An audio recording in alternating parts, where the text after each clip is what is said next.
The following account was taken from real testimonies. Names and details have been altered for privacy. I'd been driving for hours when I first saw him. The road was long, flat, and sunburned, a stretch of nothing between Adelaide and Port Augusta. It was one of those afternoons where the world feels paused. The air shimmered above the asphalt, the radio crackled with static, and the only thing that moved was the shadow of my car crawling beside me. I remember thinking, this is the kind of road where you meet ghosts or change your life. Turns out, maybe I did both. My name's Alex Turner, 32, travel photographer, or at least that's what I used to call myself. Back then, I was chasing landscapes, trying to fill the silence after a breakup that left me feeling like I'd lost my map, literally and emotionally. The trip wasn't planned, it just started. A camera, a duffel bag, a playlist called Escape Mode, and no destination. That was before I saw him. He was standing on the right shoulder, thumb out, a faded backpack hanging off one arm. Tall, mid-30s maybe, sunburnt neck, long hair tied back. At first, I almost didn't stop. Nobody does anymore, not out here. But something about him felt familiar. Not his face exactly, but the posture, like he'd been standing there for a long time, but not impatiently, just waiting. I slowed down, dust rising behind me, and rolled down the window. "You need a lift," he smiled. "Yeah, mate. Been walking all morning." His voice was calm, friendly, Australian with a northern accent. There was something disarming about it. "Where you headed?" I asked. "North," he said. "Anywhere's fine. Anywhere." That should have been my first warning. He threw his bag in the back seat, climbed in, and thanked me with a nod that somehow felt rehearsed. We drove for a while without talking. The road hummed beneath us, the sky slowly turning amber. He sat still, hands on his knees, eyes on the horizon. "You from around here?" I asked eventually. He shook his head. Used to be. Used to be." That answer sat strange in my stomach. After a minute, he turned to me and said, "You're not from here either." I smiled awkwardly. What gave it away? "The way you look at the road," he said. "Like you're waiting for it to give you something." He wasn't wrong. A couple of hours later, we stopped at a roadside cafe, the kind that sells instant coffee and memories. He didn't order anything, just sat across from me, staring at his hands. "You okay?" I asked. He looked up, eyes pale and distant. "Ever done something you can't undo?" I thought about my breakup, the way I'd left without saying goodbye properly. "Yeah," I said quietly. He nodded like he understood. Then, almost to himself, he said, "Sometimes the road feels like the only place that forgives." That line stuck with me. I didn't know then, but he wasn't talking in metaphors. After the cafe, he asked if I could take a small detour. "Just off the highway," he said. "A few kilometers." I hesitated. "There's nothing out that way, is there?" He smiled slightly. "That's kind of the point." We turned off the main road. The asphalt gave way to dirt. Red dust kicked up behind us, the sun bleeding low over the plains. "After 10 minutes," he said quietly, "you can stop here." There was nothing. No buildings, no signs, just a rusted fence and endless scrubland. He got out, stood still for a moment, then said, "It's quieter than I remembered." He started walking into the field, slow, deliberate steps. I called after him, "Hey, what are we doing here?" He stopped. "Closure," he said. "For me, anyway." He walked ahead, about 50 meters, then crouched down. When I caught up, I saw what he was looking at, a small wooden cross, half buried in the dirt. No name, just weathered initials carved by hand, TM. The air went cold. "Who's that?" I asked. He didn't answer at first, then, quietly, "My brother." I froze. "I'm sorry." He shook his head. "No, you shouldn't be. I'm the reason he's here." The silence that followed was heavier than the desert air. He sat there for a while, touching the dry earth like it was something alive. Finally, he whispered, "I told him we'd make it before dark." He looked up at me, eyes wet but unblinking. He didn't. A wind picked up, hot and gritty, the kind that tastes like metal. We turned back toward the car, and I noticed clouds forming naturally fast on the horizon. He didn't seem bothered. "You should drive," he said softly, "before it hits." As we got back on the road, lightning flashed in the distance. No thunder, just white veins slicing the sky. After a few minutes, he said, "Thanks for stopping." I smiled. No problem. I've got nowhere to be. He looked at me, long, measured. That's dangerous, he said. People who have nowhere to be tend to end up places they shouldn't. The rain hit like a wall. Visibility dropped to nothing. I slowed to a crawl, wipers fighting the storm. When I looked to my right, he was gone. Just gone. The passenger door was closed, the seat empty, the window fogged from inside. My heart slammed in my chest. I pulled over, shouting his name, stepping out into the storm, but there was nothing. No footprints, no sign of anyone, just rain. I made it back to the highway by dawn. My hands were shaking. My mind was trying to reason with itself. Maybe he'd gotten out earlier. Maybe I hadn't noticed. But when I reached into the back seat, his backpack was still there. Inside was a single photo, two young men, standing in front of a rusted truck, smiling. On the back, in faded pen, Tom and Michael -2014. The initials on the cross were TM. At the next town, I went to the police. I told them everything, the man, the cross, the photo. The officer listened quietly, then left the room for a while. When he came back, he set down a file. Inside were newspaper clippings, headlines from years ago. Brothers lost in Outback storm, one body found. Michael Turner still missing after search called off. The photo in the file was the same one I had. Same to faces. The officer looked at me carefully. Where did you say you picked him up? I told him. He closed the file slowly and said, Mate, that road's been closed for years. I drove south in silence. The road stretched ahead like a wound that never healed. Every mile felt heavier. At one point, I thought I saw someone standing on the shoulder again, thumb out, same backpack, same stance. I didn't stop, but as I passed, I swear I heard him say, You did the right thing. Sometimes I tell people the story and they laugh. Another ghost tale, they say. But it wasn't a ghost story. It was about guilt. About how some people never really leave the places they break in. I think that's why he waited for someone like me, someone who was already lost in their own way. And now, whenever I see a hitchhiker on an empty road, I keep driving, not because I'm afraid of them, but because I'm afraid of what I might find in myself if I stop. That night, I stopped at a roadside motel, one of those low, flickering neon places that smell like damp carpet and regret. The woman at the counter didn't even look up when I signed the logbook. Room 7, she said. No smoking, no parties. When I opened the door, I noticed the hum of the fridge was the only sound. I dropped my bag on the bed, but the silence felt watchful. The photo of the brothers was still in my pocket. I set it on the nightstand, stared at it too long.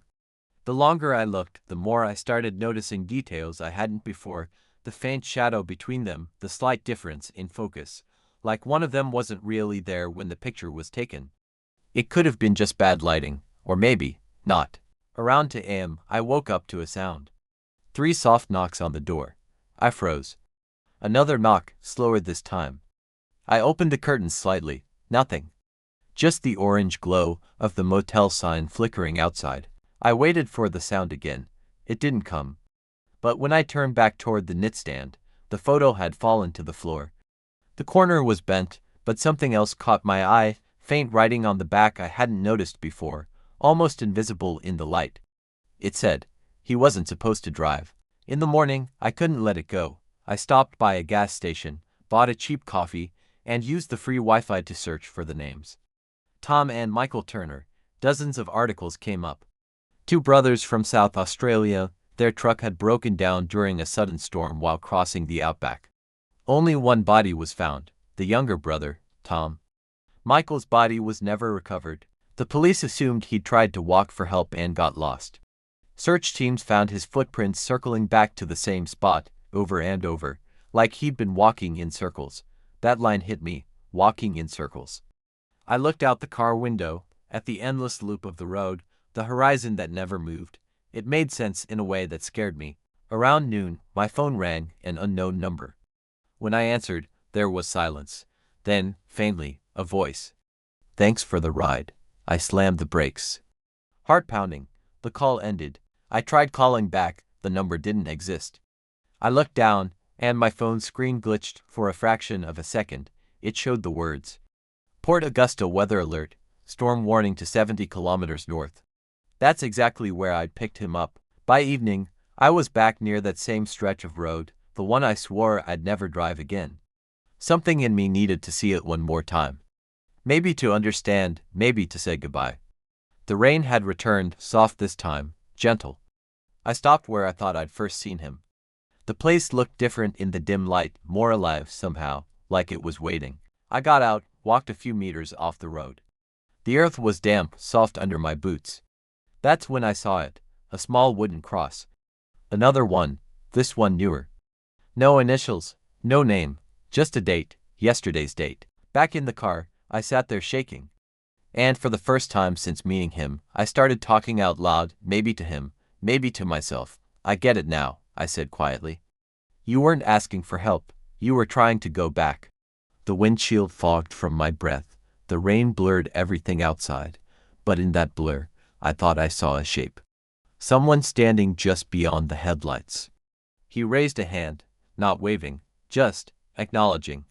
Then, slowly, he turned and walked into the rain. A week later, when I finally got home, there was an envelope in my mailbox. No return address. Inside, a photo, the same one. But now, there were 3 people in it. Tom, Michael, and me. All smiling. On the back, in the same faded handwriting, thanks for stopping. I don't know what to believe anymore. But sometimes, late at night, I replay that trip in my head, every turn, every mile. And I think, maybe he just needed to tell someone what really happened. Maybe I was the only one who listened long enough. Because ever since that day, I haven't been able to drive past anyone standing on the roadside without slowing down. Just a little, even though I never stop. A month later, I took another trip. Not far, just a few 100 kilometers north, chasing a story for a travel magazine. The editor asked why I always chose the loneliest routes. I told him it's quieter there, but I didn't mention the other reason.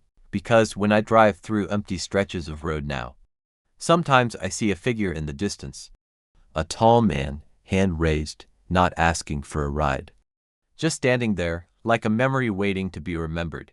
And I always think, maybe he's not the one who's lost anymore, maybe I am. Weeks passed, I told myself I'd moved on, but every night, I'd dream of the road. Not the people, not the storm, just the road itself. That endless stretch of gray ribbon twisting through silence. The kind of silence that presses on your chest until you remember to breathe. It started small. I'd wake up in the middle of the night with the urge to drive. Sometimes I even packed a bag, grabbed my keys, stood by the door, but I never made it outside. Every time I looked at the handle, I'd see his hand instead. One morning, my phone buzzed with a notification, a voicemail from an unknown number. I almost deleted it, but curiosity won. It was 31 seconds of static. Then, faintly, a voice under it, not his, mine. You promised you wouldn't stop. My throat went dry. I hadn't said that. At least, not out loud. A few days later, I stopped at a small diner outside Port Wakefield. It was raining again, light, steady, rhythmic against the window. The waitress poured my coffee and asked, "You're the photographer, right? The one who went missing for a day last year." I blinked. "How do you know that?" She shrugged. "Word gets around. My uncle was a cop up north. Said you found something strange out there." I smiled awkwardly. "Guess I did." She hesitated, then said, "Someone else came through here asking about that same road. About a month ago. Looked a lot like you, actually." I felt my stomach twist. What did he want? She thought for a second. He just asked one question. What was it? She looked me in the eye. He asked if anyone had seen his brother. I didn't finish the coffee. I just drove. The rain followed me the whole way down. Every drop felt like a heartbeat, every turn like déjà vu. By the time I reached the coast, the sky had cleared. The water shimmered gold under the sunset, and for a second, I thought maybe, finally, it was over. Then I saw it, a shape in the distance. A man, standing by the roadside, same build, same posture. But this time, he wasn't thumbing for a ride. He just lifted a hand and pointed toward the horizon, north. I didn't follow, I just sat there, engine running, watching him fade into the dusk, and it hit me. Maybe he'd never left that road because I hadn't let him. Maybe he was just the part of me that couldn't move on from the things I'd done. The people I'd left behind. Maybe the hitchhiker wasn't someone I picked up. Maybe he was what I'd been carrying all along. That night, I drove again. No destination, no music. Just the hum of tires against asphalt. The stars came out, clear, wide, unending. And for a moment, I didn't feel scared. I felt, understood, the road isn't haunted by ghosts. It's haunted by memory. Every traveler leaves a piece of themselves behind. And sometimes, if you're quiet enough, the road gives one back. I still drive sometimes, not far, just enough to remind myself that I'm still here. And once in a while, I see someone walking along the shoulder. A man, a woman, a kid with a backpack. And I wonder what stories they're carrying. What regrets they're trying to leave behind. I keep my eyes forward, hands steady, heart quiet. Because if I stop again, I'm afraid I might not come back this time. The road never really ends, it just waits, patient, silent. Until someone like me shows up again, looking for freedom, but finding truth instead. If you've ever run from something, a place, a memory, a person, then you already know what I learned out there. The hardest part isn't getting lost. It's coming back, real people, real road stories. And somewhere, down another long highway, someone else is about to stop. Maybe that someone is you.